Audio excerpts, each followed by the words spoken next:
Hi, ladies. We have reached part 2 of The Wounded Heart. Part 2 is called The Damage of Abuse. Chapter 5 is called Powerlessness. Allender starts by saying that when we begin to look at the damage that was done by sexual abuse or any kind of abuse, there may be a period of magnification where things start to loom a lot larger and become overwhelming as we consider what has happened and what that means for us moving forward. So he says that there are two reminders before we proceed. Number one, true hope never minimizes a problem in order to make it more palatable and easily managed. He says that hope begins by recognizing the hopelessness of our human condition and the necessity of belief in something bigger than us if we are going to experience true joy. I agree with this to a certain extent because if we are consistently believing that everything is on us and everything falls on our plate, we can just do better, we can just be better, we can just be smarter, we can just keep control of every situation.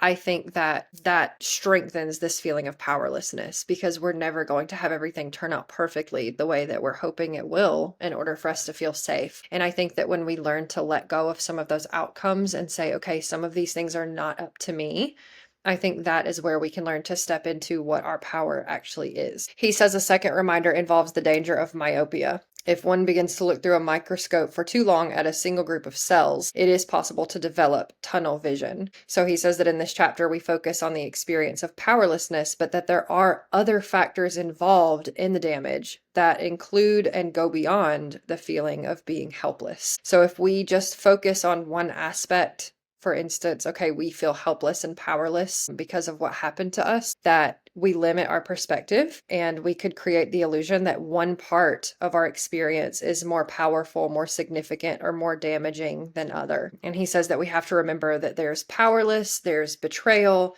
there's ambivalence, anytime any kind of abuse is involved, and we have to consider all of those. The cause of powerlessness, he says to most abused people, it is not clear, even though it may seem obvious, that abuse strips a person of the freedom to choose. So when we have been abused, it was not wanted, it was not invited. So of course, it was not a choice. If it occurred one time, if it occurred hundreds of times, that fact does not change. To the degree that the choice was denied to us, powerlessness was experienced and our dignity was assaulted. So he talks about three forces that give us a sense of powerlessness in our life, especially when we have been abused. So number one, he says, the emptiness of the home. He says that a lot of times he will have patients who were abused and they start out by telling him that they had a happy childhood or how loved they felt, even though the history that they're actually giving indicates that this is pretty far from the truth. You know, yes, you had happy moments and yes, your parents did love you, but there were also things left to be desired. And a lot of times the person has kind of looked over those in favor of looking at what was happy in the home. And of course, this is a beautiful part of the human nature, especially as children,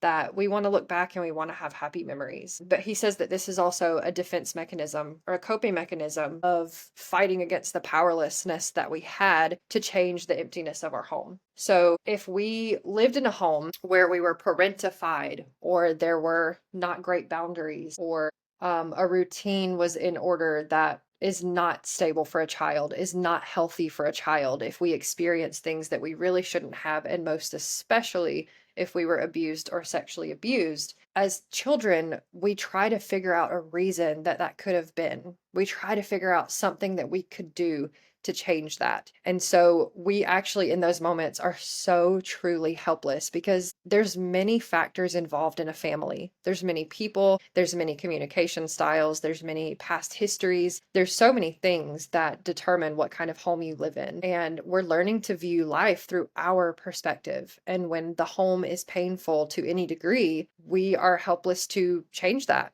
You know, we don't have the ability to say, okay, everybody needs to come together and communicate more effectively and work through our problems and not treat people this way or make better use of our resources. And as a child, helplessness is scary And so, of course, we try to do things to circumvent that. We try to be quiet. We try to be smart. We try to be kind. We try to be gifted. We try to be talented. So we do what we can so that we don't feel powerless. And a lot of times, when there's a needy parent who the child had to be parentified in order to take care of, or when a child has been privy to an adult's sexual desires, as they very much should not be, that strengthens the sense of powerlessness. And it also can give the child a label like mom's little helper or dad's special girl, which is an adult role. And the child cannot possibly fulfill that. But we try to, because of course we don't want to disappoint anyone. So the feeling of powerlessness that is formed in the home often sticks with the child. And then we have the further helplessness of the abuse itself. And so once abuse has happened, it can feel like an avalanche that keeps pouring in. We feel helpless to be able to stop it. It doesn't matter if the abuse happened one time, it doesn't matter if it happened multiple times. There's the feeling that nothing we could have done could have prepared us for this. Nothing that we could have done could have changed the outcome in a way that none of the situation ever happened.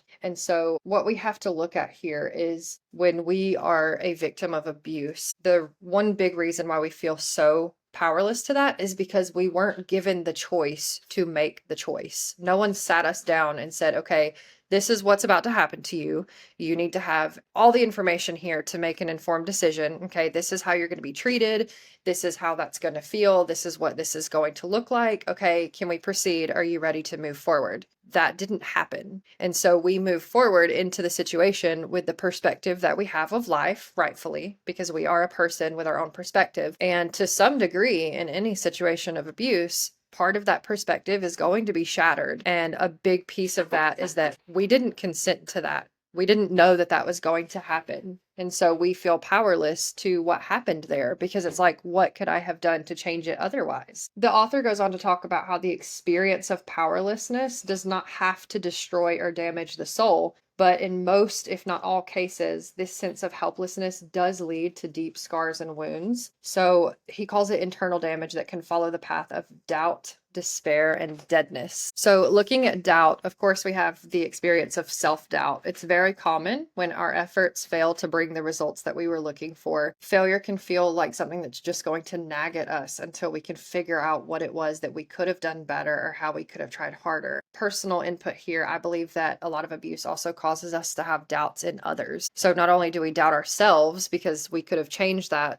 in our minds, and then, of course, is the self-doubt that, well, now I don't even know who to trust anymore. But then we also have this doubt in others that colors our perception moving forward because we don't feel like we know who to trust. The author explains how when you keep trying to do better, you keep trying to achieve, you keep trying to succeed versus fail, and we keep failing. So for instance, looking back at this incident of abuse and being like, how could I have changed that? How could I have made that different? And realizing that you couldn't have, it happened. This teaches us something called learned helplessness. So he uses an example of someone being put into a dark cell and locked in. And after you're first put in the cell, you could shout, you could cry, plead, threaten, and beg until your voice gave out. After you do that and you realize no one's coming, you may try to check and see if there's a hole that you could climb out of, or there's a key somewhere that got left behind. When it becomes clear and there's no exit and no one is coming to rescue you, eventually the person loses all hope and feels abandoned and just gives up.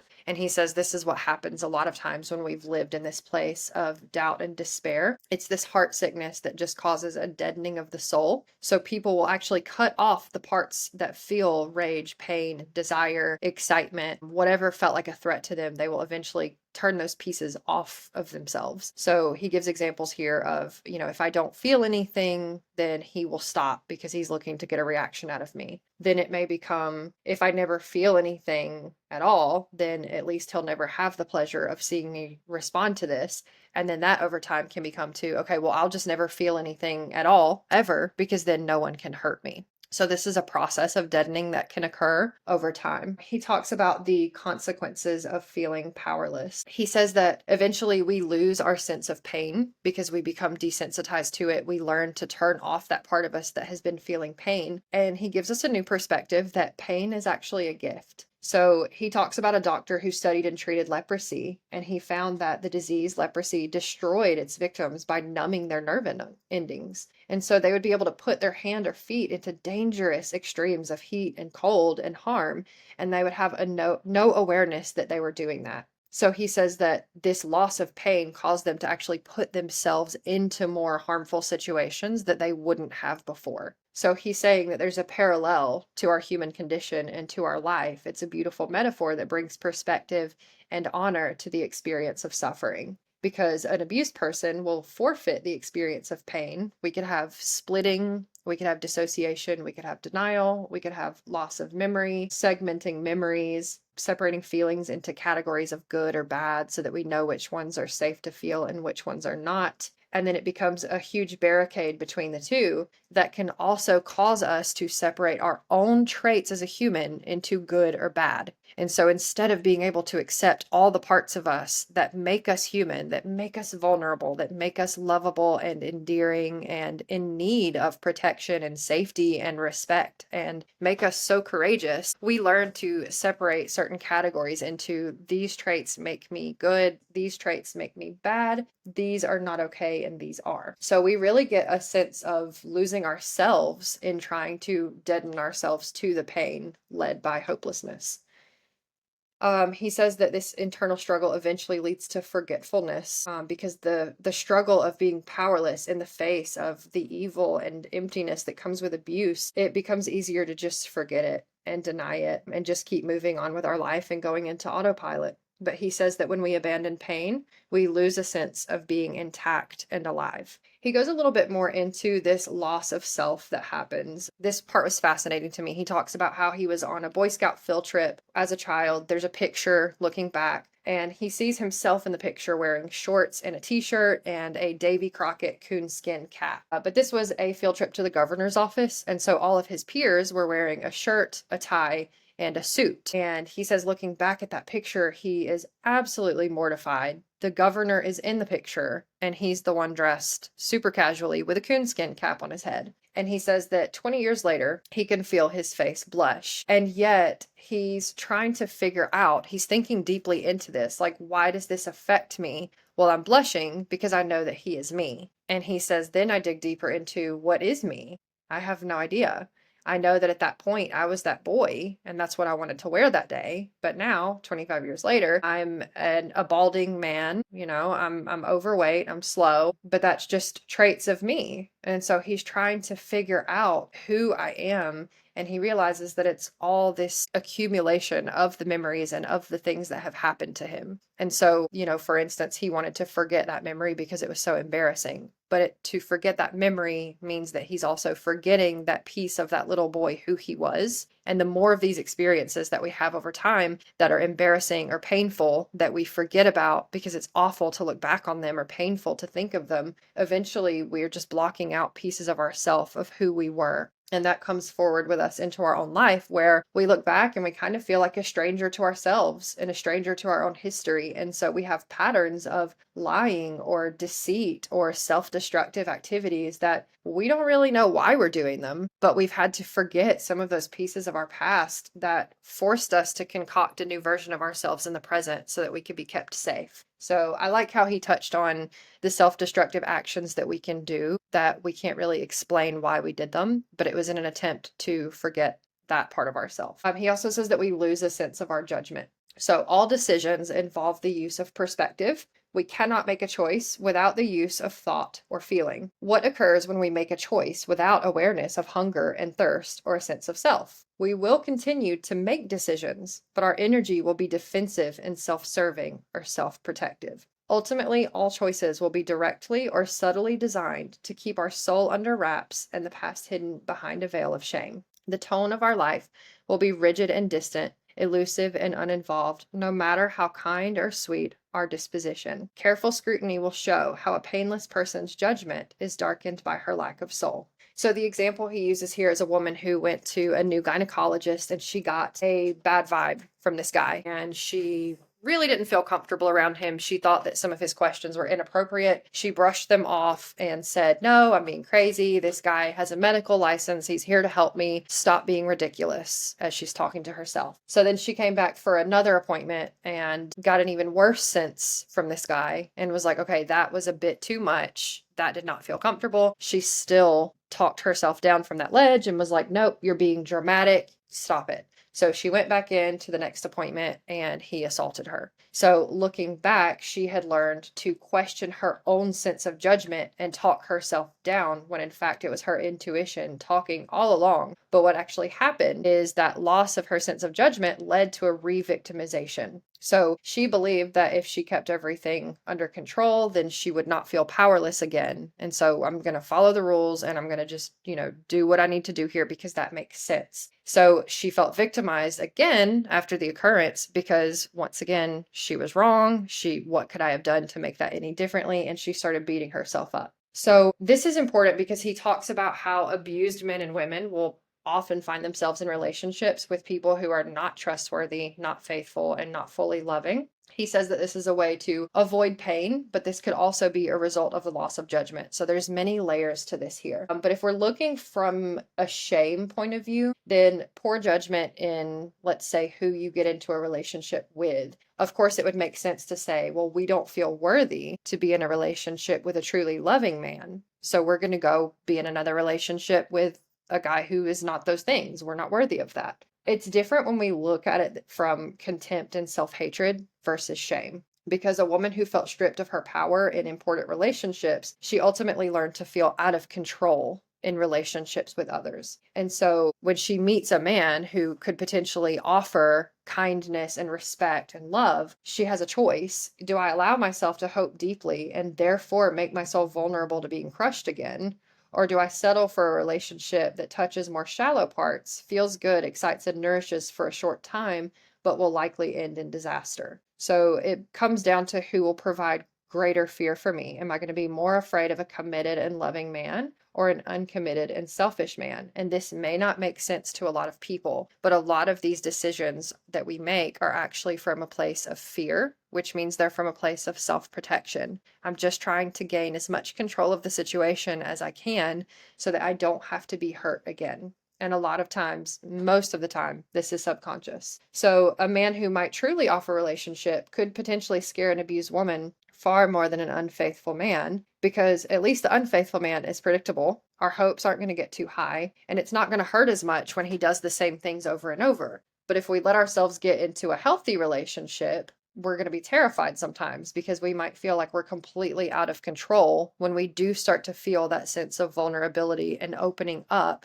That can be terrifying to someone who has had that ripped away so brutally in the past. A weak, undependable man seems the perfect choice for a boyfriend or mate. This is from Allender himself. He does not arouse the deepest passion of the heart, but he does provide a taste of relationship without ever requiring the woman to experience profound powerlessness. He provides evidence that she is not truly attractive and desirable. If she was, then why would he treat her so badly? So it also serves a purpose of intensifying her contempt, which is kind of like being a hired mercenary to put a death to the hungry heart, which is what we were talking about in the first chapter. So there are many, many, many layers to this sense of hopelessness and helplessness and learned helplessness that guide us forward in life. And then we learn to make decisions based on what we lost as a result of feeling helpless and powerless in past situations. The last part of this chapter is core images related to powerlessness. When an abused person feels powerless, she internalizes an image of herself as profoundly inadequate. She deeply questions her ability, her competence, and her intelligence. The doubt that opened the door to despair and deadness centers on these questions. Why could I not stop the family emptiness, abuse, and heartache? Why did I not get better grades? Why did dad like my sister more than me? Why did mom always find fault with me? The questions of doubt center on the issue of failure. Failure at a task seems to imply inability, incompetence, or a lack of motivation. The abused woman will often see herself as mentally deficient. I have worked with men and women who have attained the highest level of proficiency in their field and yet view themselves as idiots. It is utterly useless to encourage such a person to evaluate her assets more realistically, because the energy behind the deep doubt and hatred is not based on reality. The image of being without talent, mediocre, average, or worse, is a self-protective evaluation used for a purpose. It provides the victim with an explanation for not being able to stop the pain. As long as she is unintelligent and mediocre, she can explain both why she was powerless and hope that she can become more powerful, whether that's through studying, improving her speaking skills, or listening more attentively, etc. The evaluation of ability and intelligence also serves to deaden her pain and refocus attention away from what the abused person feels most powerless to do anything about, which is the fact that she still feels hatred and rage. The author says it's a good idea to listen to how people talk about their abilities, how they talk about their intelligence, how they talk about their accomplishments, to get a good feeling of how much contempt they're feeling. Because any kind of self-hatred is often the result of an abusive past that the person was powerless to stop. So, of course, he says the damage of abuse is not limited to powerlessness. Another deep wound is the experience of betrayal, which is what we will be covering next. But I think this chapter closes in a beautiful way because it reminds us to be at once graceful for ourselves and say, okay, I have this compassion where I understand where these traits are coming from, and then also to have that view for others because we never know what a person went through.